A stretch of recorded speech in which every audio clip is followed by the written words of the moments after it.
Welcome to Chemical Formulas, putting elements together the IUPAC way. What is IUPAC? It's the International Union of Pure and Applied Chemistry. They're the people who came up with a set of rules for formula writing and naming that could be used all over the world, and you can find them at www.iupac.org. Why do we use IUPAC nomenclature? Well, it turns out that there are millions of compounds that we know about, and we're discovering and making new ones all the time. So in order for people all over the world to maintain some sort of consistent way of referring to these compounds, we developed this naming system that names compounds based on their structures. It allows us to talk about complex compounds in a language that all chemists all over the world can understand, where one name stands for one specific compound, which has a specific set of properties different from any other compound. And given a name, we can construct the compound, so it's kind of like a recipe. The name tells you what's in the compound. One of the most essential skills that any chemist can have is writing chemical formulas. When compounds form, the ion charges cancel out, which means they add up to zero, which means all the positives are the same size as all the negatives, and that's how they bond together. And when you write the formula, we always put the positive ion first, then we put the negative ion. We use subscripts to tell you how many ions there are in the formula, the proportion of how many positive ions there are to how many negative ions. If there's one of the ion, then a subscript is not used, it's just assumed. We'll start off by writing binary formulas. If the charges are the same, then they just cancel out. For example, sodium and chloride have the same size charge, though opposite. So when you have one sodium and one chloride, they just cancel each other out in a 1-to-1 ratio. The same thing happens when the charges are plus and minus 2. They just cancel each other out directly. For example, calcium plus 2 and oxide minus 2 just cancel each other out in a 1-to-1 ratio. X plus 3 and Y minus 3 do the same thing. They're the same size charge, but opposite, so they cancel each other out in a 1-to-1 ratio. Aluminum plus 3 and the phosphide minus 3 ion just cancel each other out directly. When the charges are not the same size, one must look at the smaller charge and say, well, how many of these smaller charges is it going to take to be the same size as the larger opposite charge? So, for example, X is plus 2, Y is minus 1. Well, how many minus 1s is it going to take before we can get minus 2? Because that way they can cancel out. Well, 2 minus 1s will cancel out of plus 2, so the formula will be XY2. Notice we don't put a 1 after the X, and we put the 2 after the Y to say, hey, it took 2 negative 1s to cancel out the positive 2.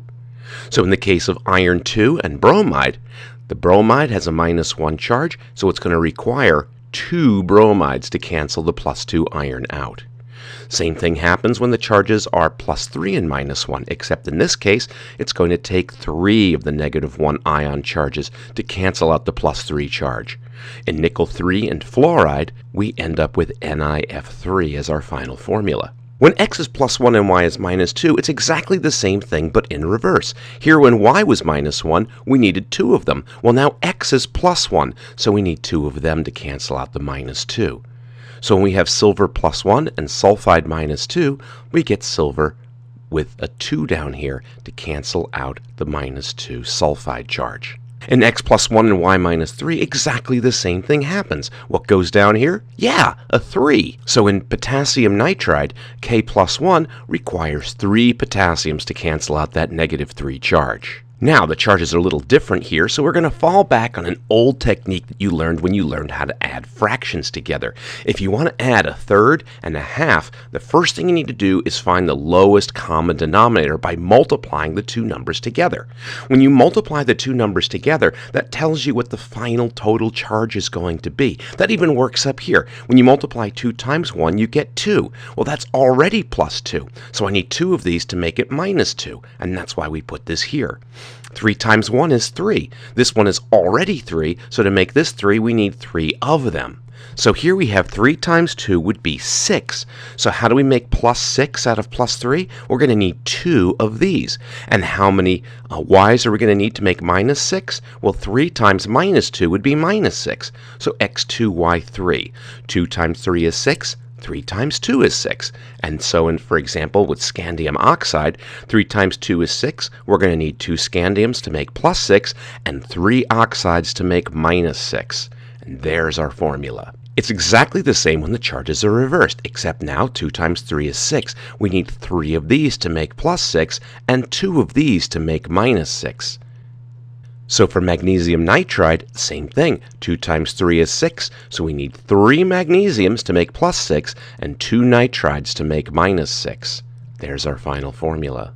In the case of charges being like this, we don't even really need the crossover technique. We can see, well, it's going to take 2 minus 2's to make minus 4, and that's what we need to cancel out the plus 4. So the formula will be xy2. 2 minus 2's gives us a minus 4, which is what we need to cancel out a plus 4. So in the case of lead 4 oxide, lead is plus 4, oxide is minus 2. It will take 2 of these negative 2 ions to cancel out the positive 4 charge, PbO2. You can also do the lowest common denominator technique. 4 times 2 is 8, so I need 2 4's, so it would be x2, and I need 4 minus 2's, that would be y4, x2, y4. But ionic compounds are empirical, which means they simplify to their lowest common terms. So x2, y4 would simplify to xy2. Now you may have noticed something very interesting about this. When we look at these formulas, it would appear that the charge of the positive ion tells us how many negative ions we need, and the charge of the negative ion tells us how many positive ions we need. So plus 1 means we need 1 negative ion, minus 2 means we need 2 positive ions, and there's our formula. So we have this thing called the crossover technique. What will happen is the charges can cross over to write the formula, then simplify it if necessary, and eliminate any ones. For example, if we have potassium bromide, K is plus 1, Br is minus 1, get rid of the charges, cross over the numbers, and since they're ones, eliminate them. And there's the formula for potassium bromide. For calcium chloride, get rid of the charges, cross over the numbers, eliminate the 1, and calcium chloride's formula is there. For iron 2 fluoride, get rid of the charges, cross over the numbers, eliminate the 1's, and that's the formula for iron 2 fluoride. For iron 3 fluoride, get rid of the charges, cross over the numbers, eliminate the 1, and that's iron 3 fluoride's formula. For sodium oxide, get rid of the charges, cross over the charge numbers, and then get rid of the 1's, and that's sodium oxide's formula. For copper 1 nitride, get rid of the charges, cross over the numbers, eliminate the 1's, and that's copper 1 nitride's formula. This is for copper 2 nitride. Notice the charge of copper is plus 2. That's why in this formula here, copper is plus 1, so we call it copper 1. Here, copper's charge is plus 2, so we call it copper 2. So again, we get rid of the charges signs and we cross over the numbers. There's no 1's to eliminate. That's copper 2 nitride's formula. We have aluminum oxide. Get rid of the signs. Cross over the numbers. That's aluminum oxide's formula. For lead 2 sulfide, get rid of the signs. Cross over the numbers. Simplify. That's lead 2 sulfide's formula. And for lead 4 sulfide, get rid of the charges. Cross over the numbers and simplify. And that will be lead 4 sulfide's formula. So the crossover technique is a quick and easy way to write any chemical formula. Now normally you're not going to be given the charges and symbols of the ions. You're going to be given the name of a compound. So how do we write the formula from the name? Easy. Potassium sulfide has K plus 1 and S minus 2. Now how do I know what these charges are? You look them up on the periodic table. So K2S is the formula by crossing the charges over. Lithium chloride, Li is plus 1, Cl is minus 1. Again, look these up on your friendly neighborhood periodic table. Their charges are the same size, they just cancel out. Silver oxide, silver is plus 1, oxide is minus 2, and therefore crossing them over gives you Ag2O. Copper 2 fluoride, this 2 says that we have copper with a plus 2 charge, and then fluoride has a minus 1 charge. Cross them over, and you get CuF2. Iron 3 sulfide, the 3 tells you iron's charge is plus 3, sulfide has an ion charge of minus 2. Cross them over, and you get Fe2S3. Gold 1 nitride tells us that gold's charge is plus 1. Nitride is N minus 3. So cross over the charges and get rid of the 1's, Au3N. Zinc bromide. Zinc's charge on the periodic table is +2. Bromide's charge is -1. Cross over the charges, ZnBr2. Lead 2 oxide. The 2 tells us the charge of lead is +2. Oxide's charge is -2. They have the same size charge, so they just cancel out. Lead 4 oxide. The Roman numeral 4 tells us that the lead ion now has a +4 charge, while oxide is -2. Now you can cross them over and simplify, or recognize that it takes 2 -2's to cancel out a +4. So PbO2 will be your formula. Now, you can use the reverse crossover technique to find out the charge if you need to name a compound.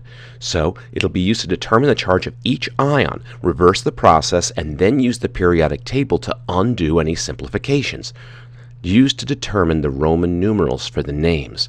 So, for example, if we want to name FeF2, we need to know what the charge of the iron is. You see, because iron forms 2 possible charges on the periodic table. So what we do is we put a 1 in here where there wasn't a number before. See, we put a 1 in there. We reverse cross over the numbers and put back the charges, and that tells us that the iron has a +2 charge. In this particular case, we put the 1 in, we cross the charges back over and put in the signs, and that tells us for this compound that iron had a +3 charge.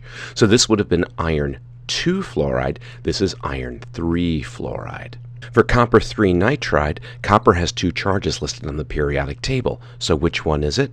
Well, we put the 1 back in here, we cross the numbers back over, we put in the signs, and this means it was copper 1 nitride.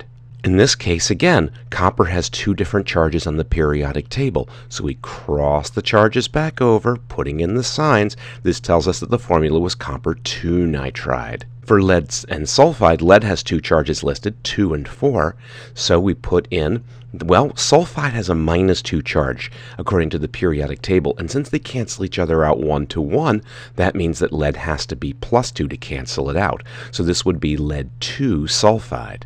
For this particular case, this 2 down here tells us that we can cross that back over, giving lead, oh, but wait a minute, sulfide's charge is -2.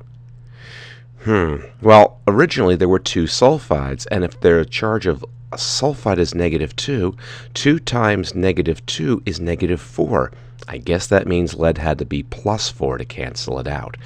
+4 and -2 gives us a simplified formula of PbS2. So how do you write the name from the formula? First, you write the name of the positive ion with a Roman numeral to indicate the charge if the metal has more than 1 charge listed, and then write the name of the negative ion, which essentially has an "ide" after it.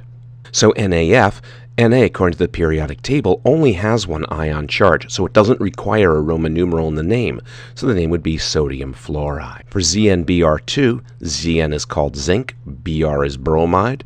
Zinc only has 1 charge listed on the periodic table, therefore it doesn't need a Roman numeral in the name.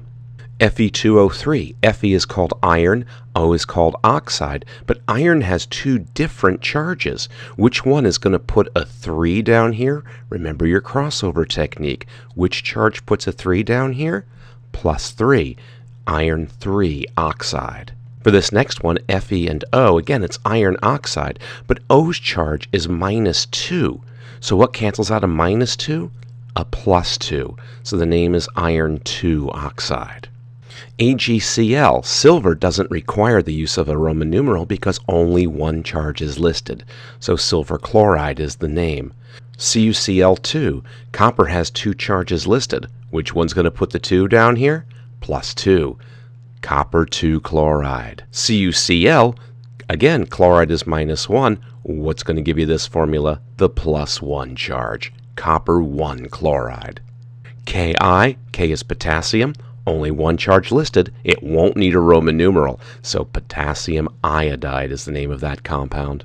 And PbS2, well, Pb is lead, S is sulfide, but lead has more than 1 charge listed. Sulfide's charge is -2. -2 for sulfide. Now there's 2 sulfides. 2 times -2 is -4, which means we need the +4 version of the lead to cancel it out. Lead 4 sulfide. Ternary compounds are compounds that contain polyatomic ions. These are kind of, I guess you could call them broken molecules. They have too many or too few electrons, resulting in a net negative or positive charge. They're formed from coordinate covalent bonding, which we're not going to get into here. You can find these polyatomic ions on reference table E if you're in New York State. If you're not in New York State and want a list, just do a Google search for New York State chemistry reference tables and you'll be able to come up with this. Notice how most of these ions are negative in charge. Also notice how most of these ions contain oxygen. In fact, a lot of them contain oxygen. Notice how their endings are usually ATE or ITE, and how the naming has to do with the number of oxygens in the formula. For example, chlorate is ClO3. Chlorite has one fewer oxygen. Hypochlorite, hypo means less than, this means less than chlorite, has one less oxygen than chlorite had. Perchlorate is like hyperchlorate. Hyper means more than, and perchlorate has one more oxygen than chlorate has. And notice how that trend is continued, that the 8 has one more oxygen than the ite. Over here, nitrate has 3 oxygens, nitrite has 2. Sulfate has 4 oxygens, sulfite has 3. Now some of them do end in "ide," like peroxide. And over here we also have hydroxide. Well, there is no hydrox element. There used to be hydrox cookies, but there are no hydrox elements. So hydroxide is a combination of hydrogen and oxygen, OH minus. It's very important in making bases. Anyway, when you want to write these formulas, the polyatomic ions are covalently bonded together, so you can't break them up. Whatever the formula shows here on table E, it must be the same when you finish writing the chemical formula. So, when writing the formulas, you can use the same crossover technique. If you cross over anything greater than 1, then put parentheses around the polyatomic ions formula. That will protect it, especially for things that only have 2, like this, CN and OH. If I put a number out here, it would show I have, let's say I put a 2 out here, it would show I'd have 1 carbon and 2 nitrogens, when in fact this is one packet and it's got to stay together. So how do you write ternary formulas from the name? Well, for potassium sulfate, potassium is +1, sulfate is -2. Again, we can look that up right here. Sulfate's charge is -2. So have your periodic table out and refer to it as we go over this next section. So again, potassium sulfate, K is +1, SO4 is -2. And again, when writing formulas, if you're crossing over anything greater than 1, then put parentheses around the polyatomic ions formula. Here, we're crossing over a 1, so parentheses will not be necessary. K2SO4, that 2 crosses over. For lithium chlorite, lithium is +1, chlorite is ClO2 -1. They're the same size charge, so they simply cancel each other out. For silver oxalate, silver is +1, oxalate is C2O4 -2, and again you're crossing over a 1, so parentheses will not be needed. Copper 2 nitrate, this tells us that copper 2 means that charge of copper is +2. So nitrate is -1. We're going to be crossing over something other than 1, which means we need parentheses around the polyatomic ion. See, if the parentheses weren't there, it would read NO32, and that's just ridiculous. Iron 3 sulfite, again, iron's charge is +3, and sulfite is SO3 -2. So we're going to cross the 2 over, but when we cross the 3 over, we're going to need to put parentheses around the SO3 to make the formula complete. For gold 1 phosphate, gold 1 means that gold has a charge of +1, phosphate's charge is -3. Now we're not going to be crossing over anything other than a 1, so we're not going to need parentheses. Zinc acetate, zinc is +2, the acetate is -1. Now you'll notice on the table that there's a couple of different ways of writing acetate. It doesn't matter which one you choose, they're both equally valid.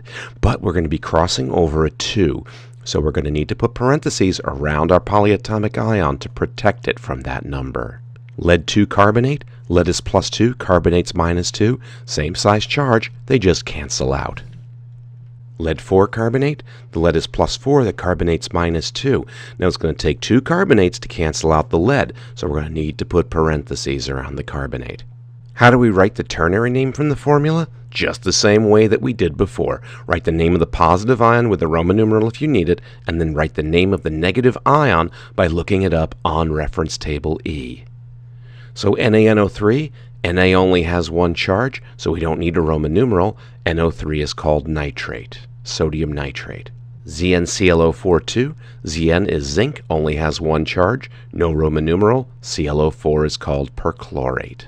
Fe2CO33, Fe is iron. It has more than one charge. Notice the 3 outside the parentheses? That comes from iron being +3, iron 3 carbonate. FeCr2O7, well, the Cr2O7 ion is -2 in charge. Fe, therefore, must be +2 to cancel it out. Iron 2 dichromate. AgOH, Ag is silver. Silver only has one charge, doesn't need a Roman numeral. OH is called hydroxide, silver hydroxide.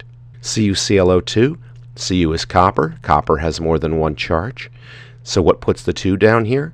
That 2 right there. So copper 2 hypochlorite. CuClO, again, copper is either +1 or +2. But there's no number out here. Now remember, no number out here means that the charge will be +1. I put the parentheses here specifically so that you could see that there's only one of the hypochlorite ions in this formula. You don't need the parentheses if you're not going to put anything outside them. They're just there for clarity. Copper 1 hypochlorite. NH4,2O, well, NH4 according to table E is ammonium, and O of course is oxide.